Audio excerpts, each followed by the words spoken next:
fact, if you get home and you send me the picture of how small it is, I will just tell you, can you do this, and you see a beautiful garden coming out of that small space.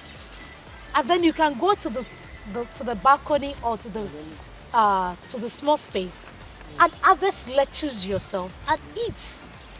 You don't have to add mayonnaise to your lettuce because it's fresh and crunchy. It is food on its own. You go there, you take your amaranth, your celosia, that's shoko, you harvest it. You encourage your parents that we can do this at home with our little space. And that's what we're going to do in the soil and we're going to do in the bags.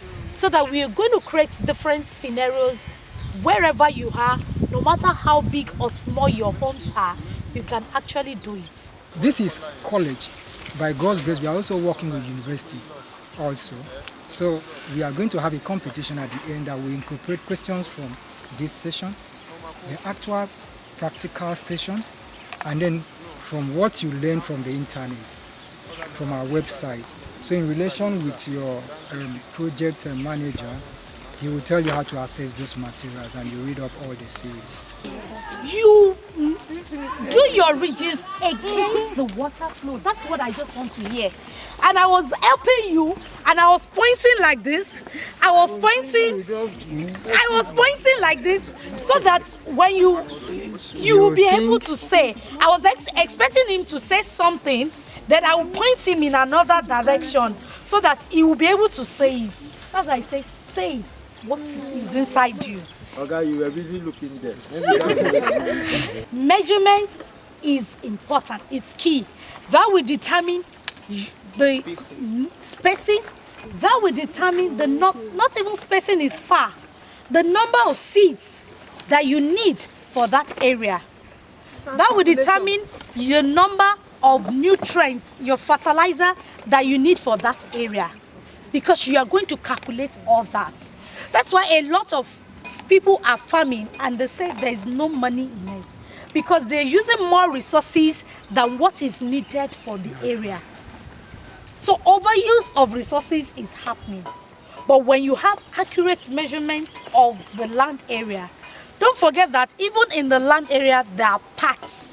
So many people calculate the entire land area, but they forget to remove the pathways that they are walking. You don't need nutrients for that pathways.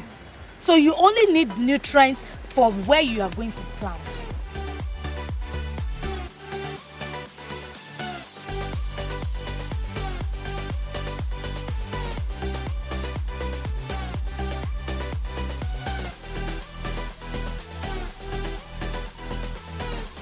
So when you want to transplant, never hold a plant like this. It's like I'm doing like this to your neck. This is their neck.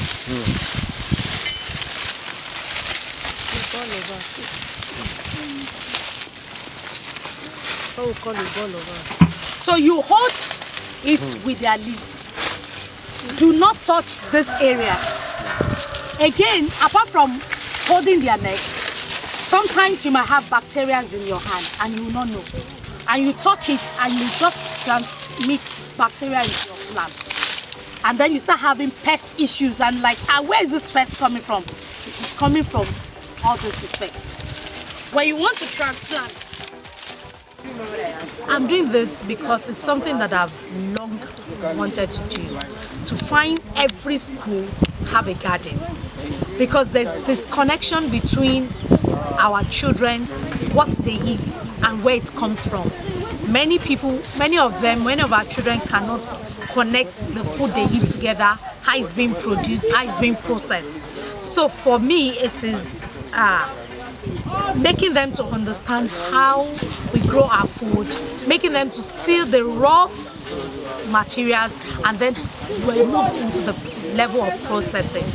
That is why I'm doing this. And then the response of the students, it's been encouraging. They've asked a lot of questions, you know, they've actually shown interest, and I've been able to blow their mind that no matter the profession they want to go into, they can actually go into still having their feet in agriculture. When they first told us that we are coming to a farm, I was so like, what are we going to do there? Like, how would the experience feel like? Now that I've come to this farm, I'm just shocked because many people, they will say that farmers, is the rubbish occupation. People will say that farmers are useless, that you can just go to your bank and just go and buy your food. But many people, they don't yet understand the true meaning of farming. Farming, things I never knew about. Those are the things that I was just taught. My name is Olorunjoy Inolua, and I had a very beautiful and wonderful experience here. And at first, when I was told that we'll be coming to Ibafo, I never knew we're going to go to the school farm. So, when I was coming, I just had maybe just do some little practicals with our teachers, not knowing that a very experienced person is going to be invited. And I must say I'm very happy and privileged to be part of this experience, and I think I would like to demonstrate and practicalize most of the stuff I've learned here too.